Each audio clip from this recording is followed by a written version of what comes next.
इंसान की पर्सनालिटी है कैसी? इंसान अपनी पर्सनालिटी में क्या रूप लेके बैठा हुआ है? इन्हीं 2 सवालों का, इन्हीं गहरे सवालों का जवाब लेकर हम आपके सामने फिर पेश हैं। नमस्कार दोस्तों, मेरा नाम है धनंजय पांडे और मैं आज आपके लिए इस पर्टिकुलर वीडियो में लेकर आया हूँ icing personality questionnaire and 16 personality factor questionnaire के बारे में एक छोटी-सी इन्फॉर्मेटिव वीडियो। जैसा कि आप जानते हैं हम लोग बात कर रहे हैं इस सीरीज में असेसमेंट ऑफ पर्सनालिटी के बारे में। असेसमेंट ऑफ पर्सनालिटी में हम अभी तक जान चुके हैं कि इंसान की पर्सनालिटी का असेसमेंट किस तरह से किया जाता है, जिसमें हमने majorly psychometric test, self report measures, projective techniques and behaviour analysis के बारे में बात करी है।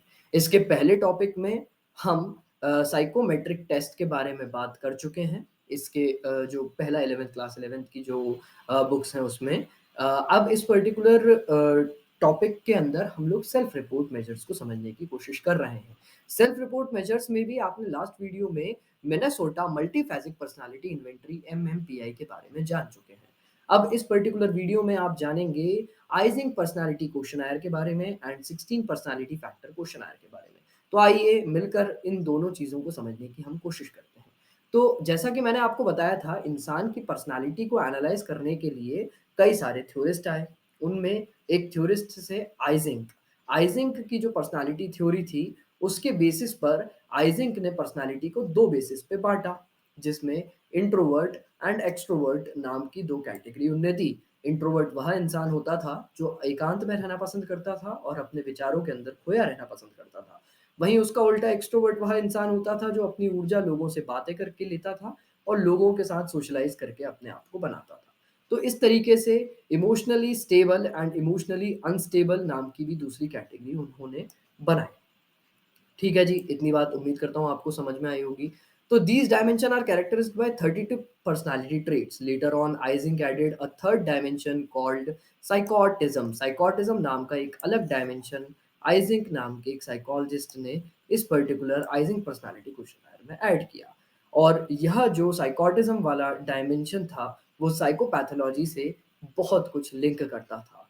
और उसके अंदर lack of feeling for other, a tough manner of interacting with people and a tendency to defy social conversations जैसे कई फीचर्स आते थे। एक साइकोटिक इंसान उन्होंने बताया कि वह है जो कि साइकोपैथोलॉजिकल कंडीशन से सफ़र कर रहा है, जिसमें a tough manner for interacting with other, जो अपने आप को दूसरों से इंटरैक्ट करने में एक टफनेस महसूस करता है। मतलब एक अपने आप को जब दूसरों के सामने इंटरैक्ट करने की सिचुएशन आती है, तो वह अपने आप को टफ कर लेता है, मतलब इतना रिजिड कर लेता है कि वो फ्लेक्सिबली बात नहीं कर पाता। A tendency to defy social conversation, वो सोशल कन्वर्सेशंस जब सब लोग एक साथ मिलकर बात कर रहे होते हैं, तो उस सोशल कन्वर्सेशन से दूर भागने की कोशिश करता है। A person scoring high on this dimension tend to be hostile, egocentric and anti social. अब इस पर्टिकुलर ये साइकोटिज्म वाले कैटेगरी में जो लाई करता है, वह इंसान hostile, egocentric and anti social behaviour दिखाता है। ठीक है? The test is widely used. कौन से टेस्ट की बात करी हमने? हमने बात करी आइजिंग पर्सनालिटी क्वेश्चनायर के बारे में। आइए बात करते हैं अपने अगले टेस्ट के बारे में, जिसका नाम है 16 personality factor questionnaire. 16 personality factor questionnaire, जैसा कि मैंने आपको पिछले वीडियो की कई सीरीज में भी बता चुका हूँ कि कटैल भाई साहब जो थे, कटैल नाम के जो साइकोलॉजिस्ट थे, तो उन्होंने 16 पीएफ पर्सनालिटी क्वेश्चनायर दिया था। 16 पीएफ पर्सनालिटी क्वेश्चनायर, अगर आप मैं आपको जनरली बताऊं तो 16 पर्सनालिटी फैक्टर के बेसिस पे उनकी एक ट्रेट थ्योरी थी। उस ट्रेट थ्योरी के बेसिस पे उन्होंने अपनी 16 पीएफ पर्सनालिटी क्वेश्चनायर को बिल्ड किया था। तो this test was build by Cattell on the basis of his study. He identified large set of personality descriptor which were subjected to factorial analysis. factorial analysis नाम की उनने statistical tool use किया था। अब क्योंकि इसके पहले जो साइकोलॉजिस्ट थे उन्होंने 4000 ट्रेट्स देखे गए थे, तो उन्होंने फैक्टोरियल एनालिसिस लगा के उन ट्रेट्स को कम मात्रा में करके सिर्फ और सिर्फ कितना बना दिया, सिर्फ और सिर्फ 16 बना दिया। इंसान की 16 तरीके के गुणों को उनने बताया। अब इन 16 गुणों को उन्होंने एक अलग-अलग फैक्टोरियल एनालिसिस में बाँट के निकाल लिया। अब इसको ऐसा समझ सकते हैं आप, अगर कम शब्दों में आसान भाषा में समझाने की कोशिश करूँ मैं, 16 तरीके के गुण होते हैं, 16 तरीके के इंसान की पर्सनैलिटी होती है according to 16 PF personality factor theory. अब इन 16 तरीके के गुणों में से आप कौन से गुण में लायक करते हो, उसके लिए 16 पीएफ पर्सनैलिटी क्वेश्चनायर का टेस्ट लगाया जाता है।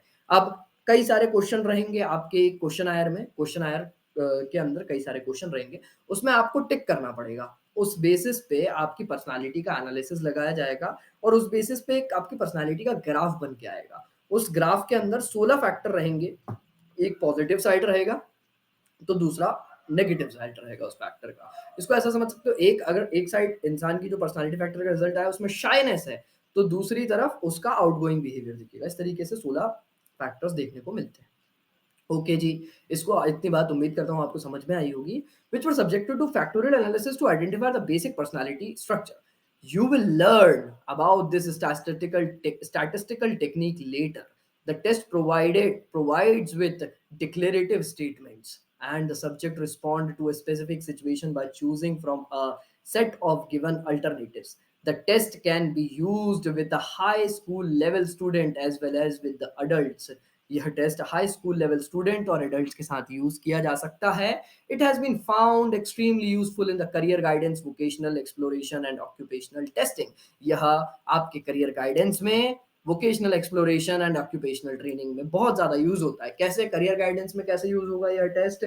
अगर आप अपनी क्लास 12th के एग्जाम दे रहे हैं और आपको नहीं पता कि आपको आगे क्या करना है, किस डायरेक्शन में मूव करना है, कौन से कॉलेज में जाना है, किस कोर्स को आपको एक तरीके से एनरोल करना है अपने आप को, तो आप 16 पीएफ पर्सनालिटी टेस्टिंग करवाइए।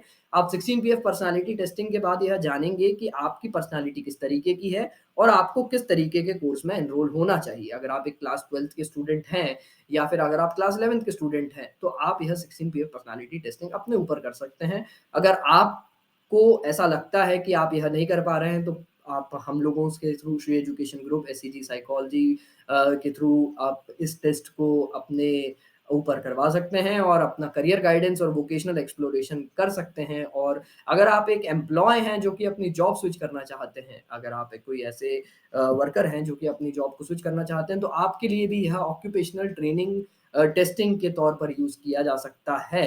तो अगर आपको ऐसा लगता है कि आपके कॉन्शियसनेस में इस चीज़ की ज़रूरत है, तो please do contact us. Link मैंने डिस्क्रिप्शन में दे रखी है व्हाट्सएप ग्रुप की। आप ग्रुप पर ज्वाइन करिए और वहाँ पर मैसेज करिए। So we will directly contact you on the basis of that.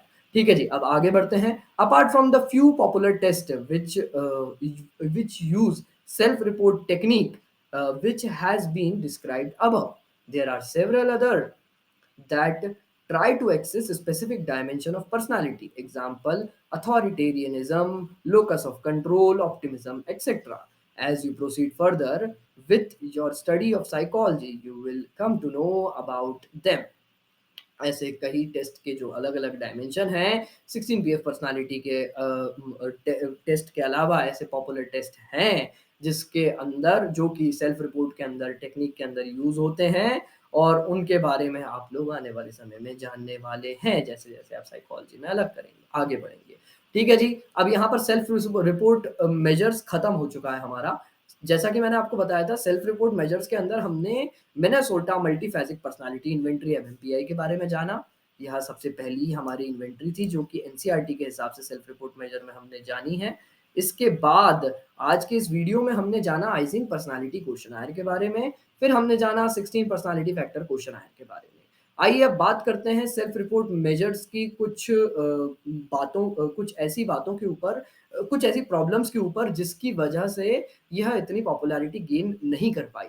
और इसके बाद में आने वाले जो टेस्ट हैं, जैसे प्रोजेक्टिव टेक्निक्स हो गया या फिर हमारा बिहेवियरल एनालिसिस हो गया, उनमें बहुत ज़्यादा पॉपुलैरिटी गेन करी साइकोलॉजिकल कम्युनिटी में। तो देखते हैं, self report measure suffer from a number of problem, that is social desirability is one of them. अब देखो होता क्या है, आप सेल्फ रिपोर्ट मेजर जब किसी का लेते हो ना, तो वो सोशली डिजायरेबल आंसर देने की कोशिश करता है यार, कि सामने वाला साइकोलॉजिस्ट को ये आंसर अच्छा लगना चाहिए या समाज में ये चीज़ ऐसी चल रही है तो मैं भी ऐसा बनने की कोशिश करता हूँ। अब इससे होता क्या है, इंसान की पूरी पर्सनालिटी एक्चुअलिटी में हम नहीं जान पाते। तो the social desirability is one of them. It It is a tendency on the part of the respondent to endorse item in a socially desirable manner, जैसा कि मैंने आपको अभी बताया. And acquiescence, acquiescences is another one. Acquiescences क्या होता है? Acquiescences is a tendency of a subject to agree with item questions irrespective of their content. अब देखो क्या होता है उसमें, एक क्वेश्चन आयर के अंदर मल्टीपल क्वेश्चन होते हैं. अब क्वेश्चन और आंसर्स जो रहते हैं वो यस और नो के बेसिस पे रह सकते हैं, या फिर टिक द वन के बेसिस पे रह सकते हैं. अब हो सकता है कि जो चार ऑप्शन उसमें दिए हों वह उसकी पर्सनालिटी का हिस्सा ही ना हो, या फिर उसका उल्टा भी हो सकता है कि उन चार ऑप्शंस में से जो एक पर्सनालिटी का हिस्सा है वह वो बताना नहीं चाहता हो, या फिर वो मजबूरन किसी एक चीज पर टिक कर रहा हो क्योंकि साइकोलॉजिस्ट ने कहा है, क्योंकि उसके जो काउंसलर हैं उन्होंने कहा है कि इसमें हर आंसर को आपको आंसर देना बहुत जरूरी है, तो हो सकता है जल्दबाजी में वो कोई भी आंसर टिक कर दे. तो एक्वाइसेंस, सेंसेस एक डायमेंशन हो जाता है जो कि इसके लिए हमारे जो सेल्फ रिपोर्ट मेजर है उसके लिए एक लिमिटेशन बन के सामने आता है. Social desirability and presence are these two limiting factor of self report measure. ठीक है जी. It often appears in the form of saying yes to item.